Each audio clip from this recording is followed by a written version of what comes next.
A few moments later. Halo guys, balik lagi bersama Alur Komika. Jadi untuk Alur Komika kali ini kita bakal ngebahas lagi Red Moon Part ke-23 dan 24. Kemarin kita baru ngebahas Part 21 dan 22-nya. Kita bakal lanjutin lagi untuk chapter Red Moon-nya. Oke, buat kalian yang belum subscribe channelnya Alur Komika, jangan lupa kalian subscribe channelnya Alur Komika dan like sebanyak mungkin biar gue lebih semangat lagi ya upload videonya. Oke, langsung saja kita ke videonya, skuy. Cerita diawali dengan tempat kerja Luxin. Jadi, apa sebenarnya yang memicu kejadian ini? Ucap Luxin. Menurut penelitian yang lebih dalam, itu adalah polutan khusus 041. Mayat Kinran, si pemulung yang digali dari dasar danau. DNA-nya cocok dengan DNA Cuiwang. Sedangkan untuk polutan khusus 041 plus 2, orang yang merubah menjadi Cuiwang setelah kematiannya DNA-nya cocok dengan bulu yang dikumpulkan di rumah Cuiwang. Ada 4 orang di perusahaan transportasi Sifang yang terlibat dengan Cuiwang. Tapi semua yang mereka ketahui tentang dia hanya berasal dari 1 tahun yang lalu. 3 bawahan yang menemani Kinran bertransaksi semuanya mengakui bahwa Kinran membunuh Cuiwang. Mereka bahkan membantu membuang mayatnya. Namun ada laporan mengenai lonjakan tiba-tiba dalam nafsu makan Kinran. Apa itu menjelaskan sesuatu? Ucap Luxin. Kami tidak yakin karena bisa jadi mudah bagi mutan jiwa tertentu untuk mengubah ingatan. Bahkan ingatan pun bisa diubah. Itu tidak masuk akal, ucap Luxin. Dugaan Departemen Penelitian adalah bahwa Kinran hanyalah korban yang sangat tercemar. Identitas aslinya bisa jadi Cuiwang, tapi dia tidak tahu itu dan mengira dia adalah Kinran. Kemampuan monster danau diketahui untuk menelan, mencerna, dan mengasimilasi makhluk lain. Jadi klon dari dirinya dihasilkan ketika dia terinfeksi. Kesimpulan belum bisa ditarik,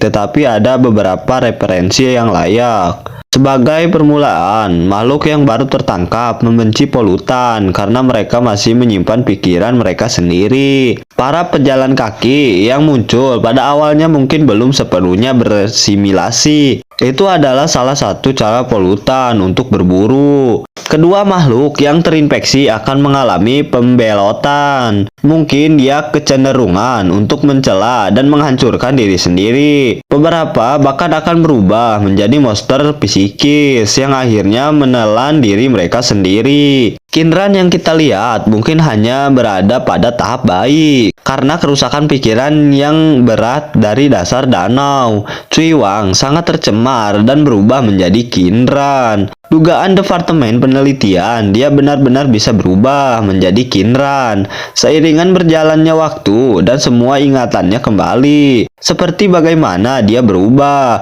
Sayangnya kami kehilangan sampel investigasi ini karena macet. Jadi Kinran yang tercemar membunuh Cuiwang dan membentuk monster yang menelan dirinya sendiri. Dan monster Cuiwang membalas dendam dengan membunuh Kinran dan mengambil penampilan dan ingatannya, ucap Luxin. Jangan khawatir, polutan yang dapat dikontrol dan kurang berbahaya akan disegel dalam penyimpanan khusus. Peralatan yang sangat profesional di sana akan memastikan bahwa kasus ini tidak muncul kembali, ucap Kolonel Hanbing.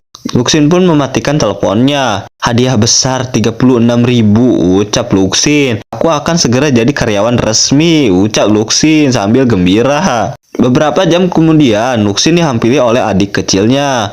Kakak, sudah pulang kerja, ucap adik kecil Luxin. Tiba-tiba ada seseorang yang menyerang Luxin menggunakan pedang. Luxin pun sangat kaget. Dan adik kecil Luxin pun mencoba untuk menyelamatkan Luxin dengan menangkap pedang tersebut. Siapa itu? Ucap Luxin. Dilihat dari kelincahanmu, kau memang sekelas denganku, ucap orang tersebut. Luxin pun melihat ke belakang. Ternyata dia diserang oleh Getchko. Aku hanya mengujimu, ucap Getchko. Aku Getchko, Kolonel Chen yang mengirimku kemari, ucap Getchko.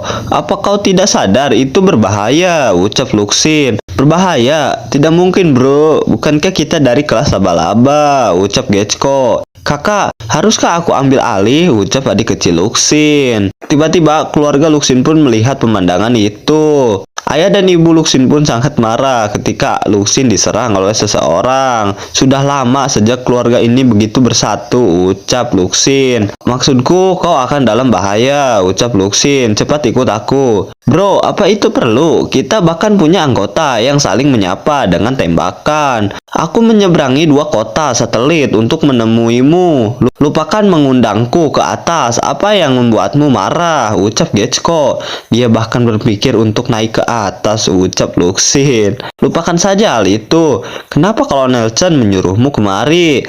Ini darurat, bukankah kau orang besar, ucap Getsuko. Untuk menyelesaikan penilaian masuk kerjamu, 6 orang aneh dari Kingang telah berkumpul di kota kedua, ucap Getsuko. Kenapa kau butuh orang aneh untuk penilaian, ucap Luxin. Kau akan tahu saat waktunya tiba, ucap Getsuko. Adik, jangan bergelantungan di lehernya, ucap Luxin. Kau bicara sama siapa? Getsuko pun sangat kebingungan. Adikku sepertinya dia ingin memanggilmu, tapi jangan khawatir, dia selalu menuruti apa kataku, ucap Luxin. Situasi yang tidak biasa, kau memang tidak hanya bicara saja. Tidak heran orang mengira kau ini sangat berbahaya, ucap Getsuko. Ini pemberitahuan untuk penilaian sudah tiba. Ini dia, pemberitahuan untuk penilaian sudah tiba. Dalam 15 menit, gedung Kinjua di utara kota di sana, ucap Getsuko. Apa semua hal ini diinformasikan pada menit-menit terakhir, ucap Luxin. Bro, makhluk itu punya sikap yang buruk. Mereka benci kalau orang terlambat. Tapi kita berada di level yang sama. Jadi mari kita lihat apa yang bisa kau lakukan, ucap Getsuko. Bro, ayo kita lihat siapa yang sampai di sana lebih dulu, ucap Getsuko. Kakak, apa kita akan mengajarnya, ucap adik kecil Luxin. Kita akan naik subway, ucap Luxin. Apa dia tidak tahu kalau pemberhentian terakhir subway-nya langsung membawanya ke gedung Kinjua, ucap Luxin. Diperlihatkan dengan gedung Kinjua. Getsuko pun masih merayap di tembok. Aku nggak salah, kok balik buat nyari kamu.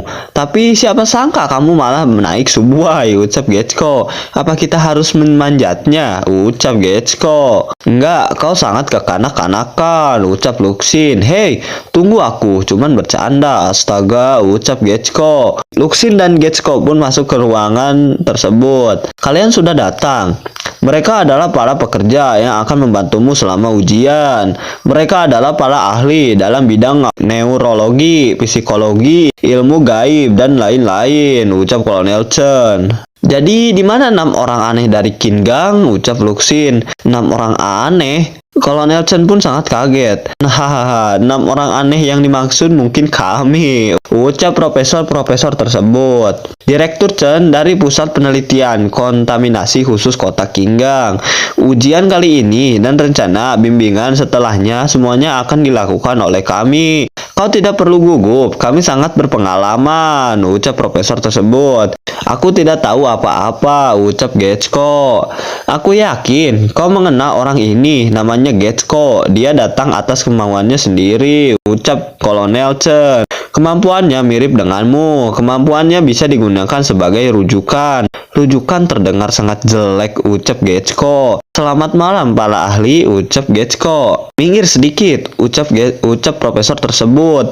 Mari pergi ke lokasi ujian, ucap profesor tersebut. Luxin dan Kolonel Chen pun pergi ke lokasi ujian. Pertama, kami akan menguji jumlah kekuatan pikiran yang kau miliki. Hanya dengan data ini, kami akan dapat mengetahui cara membantu membimbingmu di masa depan dan menghindari situasi yang tidak terkendali, ucap profesor tersebut. Bimbingan ini akan membantumu mengingatkan kekuatan mutan. Kadang-kadang, seseorang mutan jiwa mungkin berada di ujung tanduk keahlian kendali karena penggunaan kekuatan yang salah.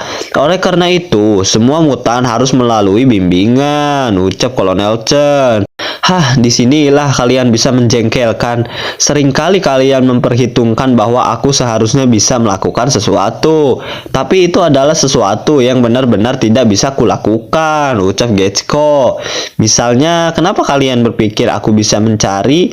Aku bukan kucing, ucap Getsuko. Luxin pun berada dalam satu ruangan dengan Kolonel Chen untuk belajar tes menembak. Pertama-tama, kami akan menguji kemampuanmu dalam menembak. Kamu mungkin belum pernah menjalani pelatihan senjata api profesional. Jadi, pelatihan akan dimulai sekarang, ucap Kolonel Chen. Kolonel Chen pun mencoba untuk menembak target. Yah, pelatihan sudah selesai, ucap Kolonel Chen. Sudah selesai, apa yang Anda latih untukku, ucap Luxin. Bagi kami, selama kami tahu cara membuka kunci pengaman dan menargetkan musuh, latihan dianggap selesai, ucap Getchko. Luxin pun terdiam. Semua orang kaget saat melihat Luxin tidak mengenai sasaran satupun. Itu 3 poin dari Getchko.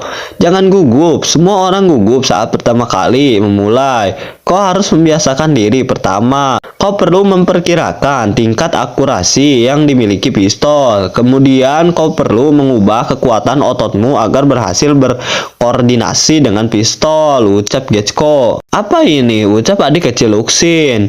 Luxin pun dibantu dengan adik kecil Luxin untuk menembak target tersebut. Lalu Luxin pun mengenai target tersebut 10 poin, ucap profesor tersebut. Menembak pistol tidak seru, membongkarnya lebih baik, ucap adik kecil Luxin. Aku tidak suka menggunakan ini, bisa kita lakukan tes lain, ucap Luxin. Bro, kita terlahir untuk menggunakan pistol.